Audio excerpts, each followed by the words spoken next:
ٹھیک. جب رام اپنی بیوی سیتا کی نگہداشت نہ کر سکا بلکہ راون اسے چھین کر لے گیا تو وہ دوسرے کی کیا مدد کرے گا؟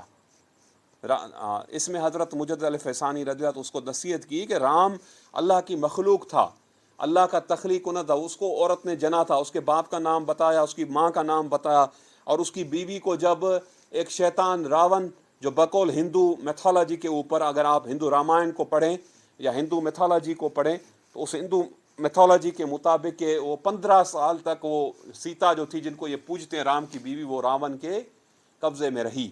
اس کے بعد وہ ایک یہ کہتے ہیں کہ ایک ان کا رام کا ایک بھگت تھا، وہ بندر ہڑومان، وہ بندر گیا اور 15 سال کے بعد سری لنکا پر حملہ کیا اور سیتا کو اس نے بازیاب کرا. یہ ہندو میتھالوجی ہے، اس کو کہتے ہیں ہندو میتھالوجی. ان کی رامائن میں موجود ہے، ان کی تمام کتابوں میں موجود ہے. یہ داستان ہم نے اپنی طرف سے نہیں بیان کی. تو وہ انسان تھے، وہ معبود نہیں تھے. رام کو یہ خدا کر کے پوجتے ہیں، رام کی بندگی کرتے ہیں. تو حضرت مجدد علیہ فسانی فرماتے تھے اگر وہ خدا ہوتا، نعوذ باللہ من ذالک، وہ خدا تو نہیں تھا، اور اتنا وہ بے بس تھا کہ وہ پھر اس کے بعد وہ عورت اس کو واپس ملی. ہم کسی پر تنقید کسی مذہب پر نہیں کرتے، لیکن یہ ہندو میتھالوجی جو ہے، وہ ہندوؤں نے جو اپنی تمام کتب میں لکھا ہے وہ حقیقت ہم آپ کو بتاتے. اور یہ بھی انہی کے اصلاح کے لیے اس مکتوب میں جو ہندو ہیں یا جو رام کو اپنا معبود مانتے ہیں، اس کے بت بناتے ہیں، اس کے مندر مانتے ہیں، اس کو پوجتے ہیں. تو رام تو انسان تھا اور دشرت کا بیٹا تھا، اور لچمن کا بھائی تھا. لچمن اس کا چھوٹا بھائی تھا جس کو یہ دوسرے نمبر پر تھے، اور سیتا اس کی بیوی تھی. تو پھر آپ فرماتے تھے کہ عقل دور اندیش سے کام لینا چاہیے، ان کی تقلید نہیں کرنی چاہیے. ہزاروں درجے شرم و عار کی بات ہے کہ کوئی تمام جہانوں کے پروردگار کو رام یا کرشن کے نام سے یاد کرے. حضرت مجدد فرماتے ہیں کہ جو تمام جہانوں کا رب ہے، پروردگار ہے، وہ تو سب کا ہے نا. اس نے سب کو تخلیق کیا، ہندو کو، مسلمان کو، عیسائی کو، یہودی کو، سکھ کو، آتش پرست کو، اللہ نے تخلیق کیا نا. اب اس پاک رب کو چھوڑ کر، اس یکتا اور واحد رب کی ذات کو چھوڑ کر ہم انسانوں کی پرستش کریں، کرشن ان کا اوتار تھا، جو گیتا جس پر ہندو ایمان لاتے ہیں، اور جیسے ہم قرآن مجید پر، تو ہندو کی مقدس کتاب ہے وہ گیتا، تو اس میں وہ کرشن کے سارے حالات کے اوپر لکھی گئی ہے. اور اس میں وہ جو کرشن کے ساتھ جو ہے وہ جو لڑائی ہوئی تھی کورو اور پانڈو کی، تو کرشن جن کے ساتھ تھا، ان کا اوتار ہے مشہور کرشن، جس کو شری کرشن یہ لوگ کہتے ہیں. اس میں وہی داستان ہے، وہی میتھالوجی موجود ہے، اور اس میں ایسی نہ کوئی توحید کی بات ہے، نہ کوئی دین کی دعوت کی بات ہے. تو بہرحال بقول ان کی میتھالوجی کے، میں ان کی میتھالوجی گیتا میں، مجھے آپ دکھائیں گیتا میں اور کیا موجود. گیتا میں کورو اور پانڈو کی جو آپس میں لڑائی ہوئی تھی، کرشن جن کے ساتھ تھا، تو وہ اللہ کا، حضرت مجدد پاک نے لکھا ہے، اور وہ اللہ کا بندہ تھا، وہ خدا نہیں تھا. تو آپ لوگ خدا سمجھ کر کرشن اور رام کی بندگی کرتے ہو. اس کے متعلق تو اس طرح ہے. تو پھر آپ فرماتے ہیں کہ یہ تو اسی طرح ہے کہ کوئی عظیم الشان بادشاہ کو کم ترین خاکروب کے نام سے یاد کرے. یہ تو اللہ تعالیٰ کی سراسر توہین ہے کہ وہ عظیم الشان بادشاہ، وہ خالق اور مالک تمام جہانوں کا، جس نے انسانوں کو بنایا، پیدا کیا، اس کو ہم اس کے ادنا سے ادنا کم ترین جو جھاڑو دینے والا ہے، جو خاکروب ہے، جو سویپر ہے، اس کے نام سے یاد کریں. رام اور رحمان کو ایک خیال کرنا نہایت ہی بے عقلی کی بات ہے.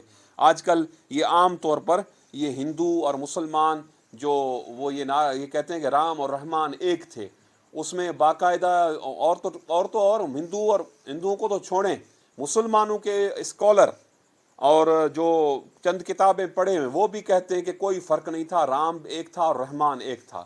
تو رام بندہ تھا، انسان تھا. رحمان اللہ تعالیٰ جو ہے، رام رحمان کی مخلوق ہے، کوئی ایک نہیں تھا. اللہ تعالیٰ ایک ہے، واحد ہے، یکتا ہے، یگانہ ہے، اور اس کی شان وہ وحدہ لا شریک لہ ہے. تو فرماتے ہیں کہ رام اور رحمان کی کو ایک خیال کرنا نہایت بے عقلی کی بات ہے. تو پھر فرماتے ہیں کہ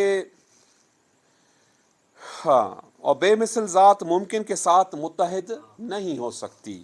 اللہ کی ذات بے مثل اور بے مثال ہے. تو اللہ کی ذات ممکن کے ساتھ جو کیسے متحد ہو سکتی؟ رام اور کرشن کی پیدائش سے قبل پروردگار عالم کو رام اور کرشن نہیں کہتے تھے۔ ان کے پیدا ہونے کے بعد کیا ہوا کہ رام اور کرشن کا نام اس ذات سبحانہ و تعالیٰ پر بولتے ہیں، اور رام اور کرشن کی یاد کو پروردگار کی یاد قرار دیتے ہیں۔ تو فرماتے ہیں خدا کی پناہ، پھر خدا کی پناہ۔ ہمارے پیغمبر علیہ الصلاۃ والسلام، جتنے ہمارے پیغمبر گزرے ہیں وہ کم و بیش 1,24,000 ہیں۔ انہوں نے مخلوق کو خالق کی عبادت کی ترغیب دی، یعنی اللہ تعالیٰ کی، اور غیر اللہ کی عبادت سے منع کیا، یعنی اللہ کے جو غیر ہیں، یہ جو بت ہیں ان کو ہم غیر اللہ کہتے ہیں، یہ جو مندر ہیں، یہ جو مورتیاں ہیں، ان کو غیر اللہ کہا جاتا ہے۔ ان کی بندگی مت کرو، ان کی عبادت مت کرو، ان کی تعظیم مت کرو، واحد اور یکتا اور یگانہ اللہ رب العزت کی بندگی کرو۔ جتنے پیغمبر ہوئے 1,24,000، تو اور اپنے آپ کو اس کا بندہ عاجز سمجھا ہے۔ ان تمام پیغمبر جو باوجود اللہ کے پیغمبر تھے، نبی تھے، مقام محبوبیت پر فائز تھے، اور وحی کے ذریعے سے وحی سے مشرف تھے، اور الہام سے مشرف تھے، کتابوں اور صحیفوں سے مشرف تھے، لیکن اس کے باوجود اللہ کی ذات کے سامنے اپنے آپ کو اللہ کا عاجز بندہ ان تمام پیغمبروں نے، انبیاء اور رسل نے تسلیم کیا ہے۔ تو بہرحال وہ اس ذات تعالیٰ کی ہیبت اور عظمت سے ڈرتے اور لرزتے رہے ہیں۔ پیغمبر باوجود اتنی اعلیٰ شان کے اللہ تعالیٰ کی عظمت اور ہیبت سے ہمیشہ ڈرتے تھے اور کانپتے تھے، لرزتے تھے۔ اور ہندوؤں کے خداؤں نے مخلوق کو اپنی عبادت کی ترغیب دی ہے، اور آپ نے جو یہ معبود بنائے ہیں، یہ جو بت بنائے، انہوں نے مخلوق کو، اپنے پیروکاروں کو کہا کہ ہماری کرو، عبادت کرو، اور اپنے آپ کو انہوں نے اللہ جانا ہے۔ اور اگرچہ وہ پروردگار کے قائل ہوئے ہیں، لیکن اس کا اپنے اندر حلول اور اتحاد بھی ثابت کیا ہے۔ اچھا، کچھ جو ہندو جو ہیں وہ اس بات پر قائل ہیں کہ اللہ کی ذات موجود ہے، وہی سب کا خالق ہے، مالک ہے، لیکن پھر اس میں ان کا یہ عقیدہ ہے کہ ہاں اللہ مالک ہے، ٹھیک ہے، یہ رام اور کرشن اور لچمن اور شیو اور جو ان کے جو ہیں بڑے بڑے جو ہیں مشہور و معروف، اور ہڈومان، اور یہ جو ان کے جن کی یہ پوجا کرتے ہیں، تو یہ جو ہیں ان میں اللہ کی ذات نے حلول کیا، اللہ کی ذات ان کے اندر داخل ہوئی ہے۔ اس لیے ہم اس کو وہ سمجھ کر، اللہ سمجھ کر، وہ خدا سمجھ کر نہیں جو خدا یکتا اور یگانہ ہے، ہم ان کو وہ حلول ہوئی اللہ کی ذات، اس لیے ہم اس کی بندگی کرتے ہیں۔ یہ ہندوؤں کا عقیدہ ہے، ٹھیک ہے، اکثر ہندوؤں کا۔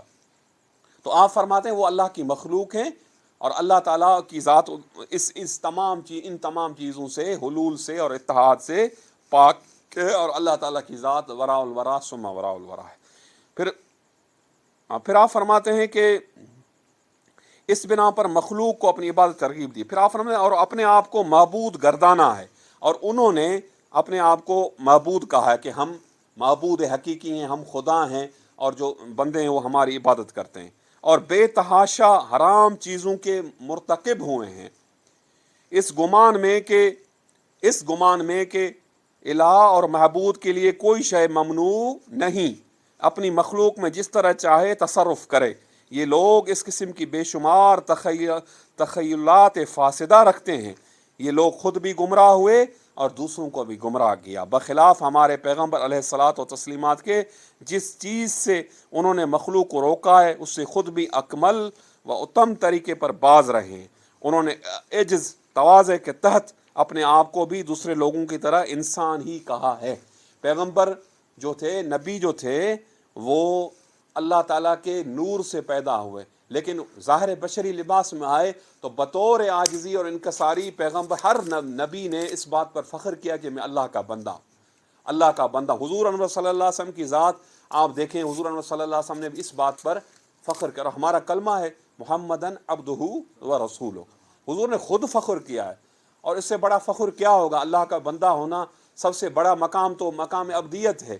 تمام انبیاء نے اس بات پر اللہ تعالیٰ کے بندے ہونے پر فخر کیا ہے۔